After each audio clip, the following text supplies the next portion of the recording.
Olá, boa noite. Eu sou William Galvão e começa agora o Jornal da Justiça desta quarta-feira, 20 de setembro. O plenário do Supremo retoma julgamento do marco temporal para a demarcação de terras indígenas. Os ministros decidem se é constitucional a tese que define que povos indígenas têm direito apenas às áreas que ocupavam ou já disputavam até a data da promulgação da Constituição Federal. Esse é um dos destaques de hoje e você acompanha também nesta edição. Supremo suspende efeitos de decisão que restabeleceu política do Walmart para a dispensa de empregados. A ação da Justiça Eleitoral leva cidadania a povos indígenas do Tocantins. E ainda, presidente do Supremo Tribunal Federal lança livro em homenagem ao ministro Ricardo Lewandowski.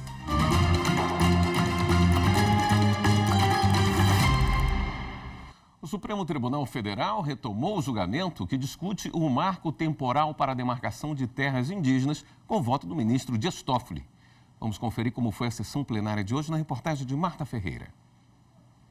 Cerca de 300 indígenas, representantes de várias etnias, se mobilizaram para acompanhar a sessão em uma estrutura montada no estacionamento ao lado do Supremo Tribunal Federal. Eles vieram se manifestar contra a tese do marco temporal.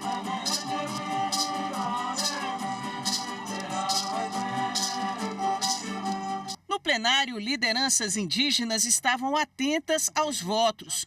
O marco temporal é uma tese jurídica segundo a qual os povos indígenas têm direito apenas às terras que ocupavam ou já disputavam em 5 de outubro de 1988, data de promulgação da Constituição Federal. O caso envolve a disputa pela posse de uma terra indígena em Santa Catarina, habitada por 3 povos. O Instituto do Meio Ambiente do Estado entrou na Justiça com pedido de reintegração de posse da área contra a Fundação Nacional do Índio e o povo indígena Xoclém. O Tribunal Regional Federal da 4ª Região, em 2013, aplicou o critério do marco temporal, concedendo ao Instituto do Meio Ambiente catarinense a posse da área. A FUNAI, então, recorreu ao Supremo Tribunal Federal. A Corte entendeu que o tema tem repercussão geral reconhecida, ou seja, a decisão tomada vale para todos os casos do tipo no país. De acordo com o Conselho Nacional de Justiça, existem pelo menos 226 processos suspensos nas instâncias inferiores do Judiciário, aguardando uma definição sobre o marco temporal. Até então, 6 ministros haviam apresentado voto. Edson Fachin, relator, Alexandre de Moraes, Luiz Roberto Barroso e Cristiano Zanin votaram contra o marco temporal. Os ministros Nunes Marques e André Mendonça se manifestaram a favor da tese. Na retomada do julgamento, o ministro Dias Toffoli destacou que a proteção constitucional aos direitos originários sobre as terras que tradicionalmente ocupam independe da existência de um marco temporal. A ocupação tradicional das terras indígenas é compatível com a tutela constitucional do meio ambiente, sendo assegurados o exercício das atividades tradicionais dos indígenas. Ou seja, para deixar bem claro que, embora há uma proteção ambiental, tem que ser sempre assegurado o exercício das atividades tradicionais dos indígenas e a gestão compartilhada da área por eles ocupadas pelos órgãos ambientais e indígenas pertinentes, com a participação direta dos povos originários nas decisões que lhes afetam.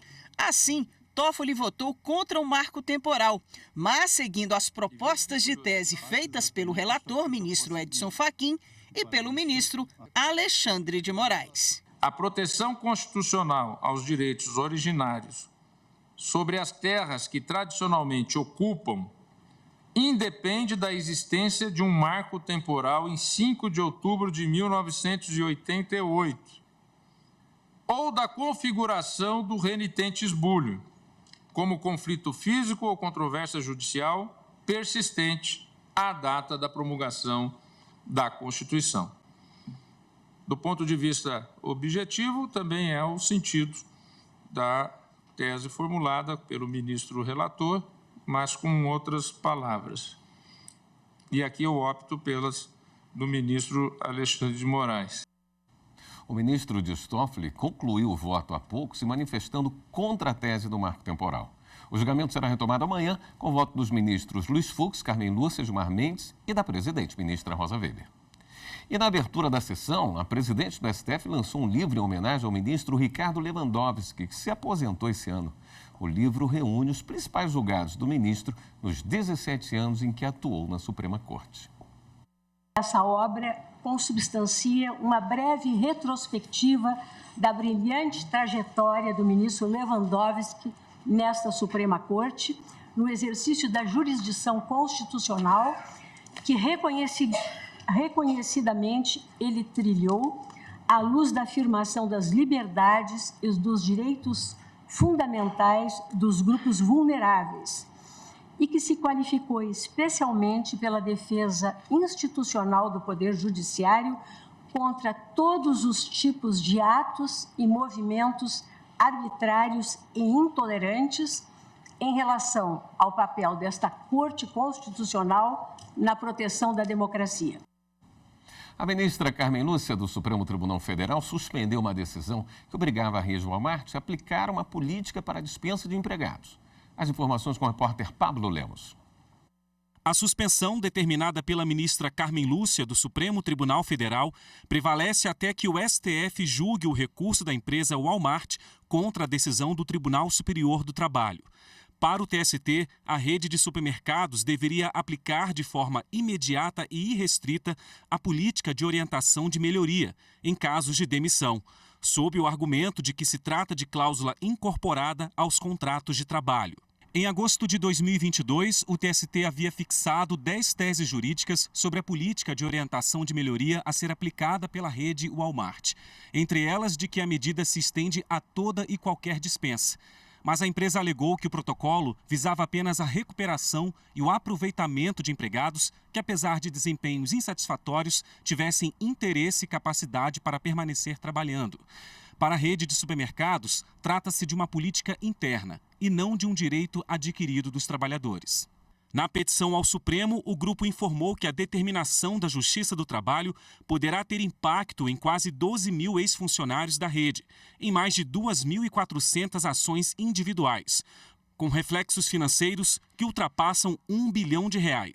Ao conceder a suspensão, a ministra Carmen Lúcia considerou, entre outros pontos, que a imposição para a adoção de determinada política empresarial poderia, em tese, criar nova espécie de estabilidade para os empregados, além de limitar o direito do empreendedor de se organizar e gerir o próprio negócio. Segundo a ministra, a medida ofenderia os princípios da legalidade, da livre iniciativa e da liberdade econômica. O ministro do Supremo, Alexandre de Moraes, prorrogou por mais 90 dias o inquérito que apura condutas praticadas pelas chamadas milícias digitais antidemocráticas. No despacho, o ministro levou em consideração a necessidade de prosseguimento das investigações e a existência de diligências em andamento. A seguir, a gente fala sobre a prorrogação do acordo entre a Advocacia Geral da União e o STJ para reduzir o número de casos que chegam ao Judiciário. Voltamos em instantes.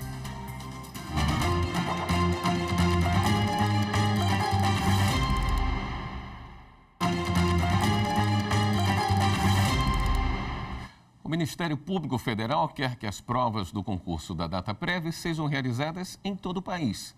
Em ação civil, o MPF pede a suspensão das provas previstas para o dia 1º de outubro e a reabertura do prazo de inscrição. As informações com a repórter Madalene Machado. O MPF quer que as provas já marcadas sejam suspensas e que sejam reabertos os prazos de inscrição para os candidatos do concurso público, a fim de proporcionar aos eventualmente já inscritos a alteração do local de prova originalmente escolhido e a inscrição de novos concorrentes.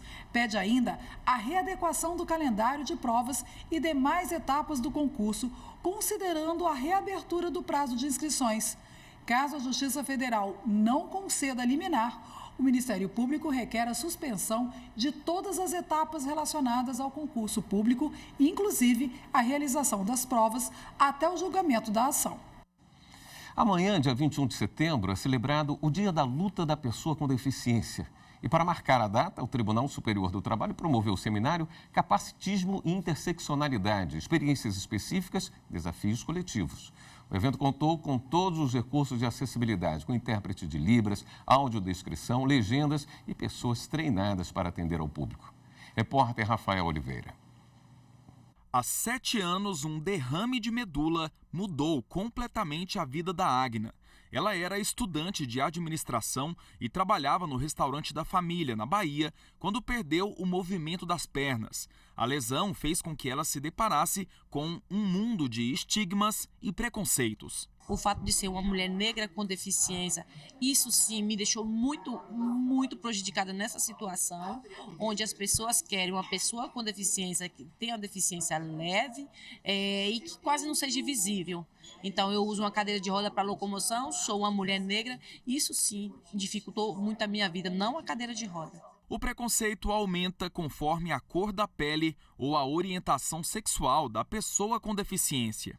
Existem critérios que são aprofundados e que aumentam a exclusão da pessoa negra com deficiência, pois a maioria delas estão nas periferias, sem a mínima condição de sair, de se capacitar, de se educar, de se preparar para uma relação de trabalho. Então, existem filtros quando trazem questão de experiência, de currículo, que acabam se tornando aspectos racistas dentro de uma relação que ainda não compreende essa dimensão. Esse tipo de preconceito tem nome: capacitismo, o ato de discriminar pessoas com deficiência. O assunto foi tema do seminário Capacitismo e Interseccionalidade, experiências específicas, desafios coletivos, promovido pelo Tribunal Superior do Trabalho. O evento foi 100% acessível. A exposição, ao fim do primeiro dia de debates, contou com audiodescrição para todas as obras. O seminário também é uma forma de marcar o Dia da Luta da Pessoa com Deficiência, celebrado em 21 de setembro. A Lei 8.213 de 1991 determina que empresas com 100 empregados ou mais reservem de 2% a 5% dos cargos para pessoas com deficiência. Mas esses trabalhadores ainda encontram desafios para ter acesso ao mercado de trabalho. De acordo com o IBGE, a taxa de participação das pessoas com deficiência no mercado formal de trabalho é de apenas 28,3%. O presidente da Comissão de Acessibilidade, Diversidade e Inclusão do TST, ministro Agra Belmonte, participou da abertura do evento por videoconferência.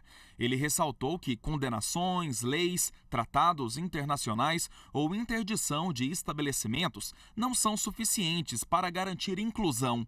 O ministro defendeu que incluir pessoas com deficiência no mercado de trabalho não é gasto, é investimento social. Ressalto o momento único e especial que estamos vivendo, no qual a Justiça do Trabalho está aqui presente e engajada, demonstrando o dever em discutir a inclusão da pessoa com deficiência no mundo do trabalho.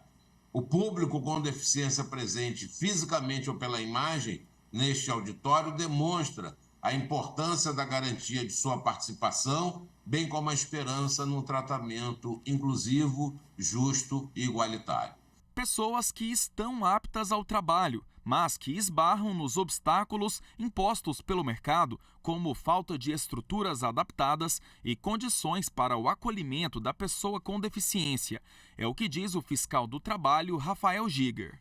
Como cumprir essa legislação? É as empresas compreenderem que o público-alvo necessita que as empresas não busquem só pessoas adaptadas a elas, e sim adaptem-se às condições das pessoas com deficiência. Que adaptação é essa? É sim arquitetônica, já é uma obrigação legal, as empresas devem ser acessíveis, mas mais do que isso, superar as outras barreiras de comunicação, em especial a barreira atitudinal, que é das atitudes. É não entender que uma pessoa, ainda que tenha deficiência, ainda que tenha limitações, tem o mesmo direito à dignidade. E para acessar a dignidade, ela precisa de um trabalho, mas não só de um trabalho adaptado às suas potencialidades. Após o encerramento do seminário, ocorreu a cerimônia do Prêmio Justiça do Trabalho Acessível, que é um reconhecimento de boas práticas em acessibilidade e inclusão. O advogado-geral da União, Jorge Messias, e a presidente do STJ, a ministra Maria Tereza de Assis Moura, oficializaram a prorrogação de um acordo de cooperação técnica que vem desafogando o judiciário. Os detalhes com o repórter Wesley McAllister. A iniciativa, que visa aprimorar a relação entre o Estado e o cidadão, continuará em vigor até junho de 2025. Desde sua implementação em junho de 2020, o acordo já possibilitou encerrar mais de 2,1 milhões de processos no STJ graças a abstenções e desistências de recursos da AGU. Inicialmente focado em ações previdenciárias, o acordo foi expandido para outras áreas com a criação do projeto Pro-Estratégia, que até dezembro deste ano deve concluir um diagnóstico completo do acervo dos processos pendentes dos ministros do STJ para identificar outras possibilidades de abstenções e desistência de recursos. O Superior Tribunal de Justiça convoca para 4 de outubro audiência pública para debater poder geral de cautela do juízo em ações de litigância predatória. As inscrições vão até essa sexta-feira. Repórter Samanta Peçanha. Foi convocada para o dia 4 de outubro uma audiência pública para revisar o tema repetitivo 1198, que aborda se é possível que o juiz, no caso de litigância predatória, exija que a parte autora emende a petição inicial com a apresentação de documentos que embasem minimamente as pretensões deduzidas, como procuração, declarações e cópias de documentos essenciais. Quem participar da audiência precisa encaminhar requerimento até 22 de setembro para o e-mail que está aqui na tela. O interessado deve indicar o entendimento jurídico que pretende defender, a justificativa para participar da audiência e o material didático e os recursos audiovisuais que deseja utilizar. Além disso, devem ser enviados o currículo do expositor com a sua especialidade na matéria e os memoriais. E o Espaço Cultural do STJ sediou o lançamento de mais um livro sobre o Código de Processo Civil. Vamos acompanhar. O livro Código de Processo Civil comentado artigo por artigo, legislação, súmulas, enunciados e jurisprudência correlatas, comentários doutrinários temáticos de autoria de Leonardo Carneiro da Cunha, não tem esse título por acaso. A obra é resultado de 6 anos de estudo aprofundado do Código de Processo Civil e traz comentários temáticos do autor para cada artigo, como explica o ministro do STJ, Ribeiro Dantas, responsável pela apresentação da obra. A forma como ele fez esses comentários, porque ele concentra tudo, quando ele trata da Constituição, você tem o texto da Constituição ali, quando ele diz que existe uma súmula sobre aquele dispositivo, está transcrita ali. Então, quem for consultar esse livro, basicamente precisa só dele, não precisa ficar consultando outros livros. Ele é uma ferramenta muito útil e muito prática para o profissional do direito, para o estudante de direito, para o professor de direito. Eu acho que o livro vai ser um sucesso por isso. Participaram do evento professores, advogados, autoridades e ministros do STJ, como o ministro Mauro Campbell Marques, que escreveu o pós-fácio do livro, e o vice-presidente do tribunal, ministro Og Fernandes, que durante o discurso de abertura do lançamento pontuou a contribuição que a obra traz para a comunidade jurídica. O professor Leonardo está extremamente antenado, para usar uma expressão mais singela, de como o Superior Tribunal de Justiça e também naquilo que importa em conteúdo constitucional, o Supremo Tribunal Federal tem construído nessas duas grandes vertentes do processo. A vertente da criação normativa, da Constituição normativa, da qual ele também fez parte, e a Constituição jurisprudencial, a corrida por um precedente. O autor Leonardo Carneiro da Cunha é professor sobre o tema há mais de 20 anos, advogado, árbitro, consultor jurídico, procurador do Estado de Pernambuco e integrou a comissão de juristas que elaborou o anteprojeto do Código de Processo Civil de 2015. Ele explica como surgiu a ideia de fazer o livro. Eu, na minha condição de professor, para preparar minhas aulas, sempre revisitava o conteúdo do Código. e fazia anotações de decisões do STJ, que é o tribunal, né, que mais interpreta o Código de Processo Civil no Brasil, né? Precedentes obrigatórios, temas de repercussão geral, temas de recursos repetitivos, súmulas, resoluções do CNJ, do CNMP, e de repente eu me vi diante de um conteúdo interessante. A seguir, STF lança exposição para celebrar os 35 anos da Constituição Cidadã. Voltamos já.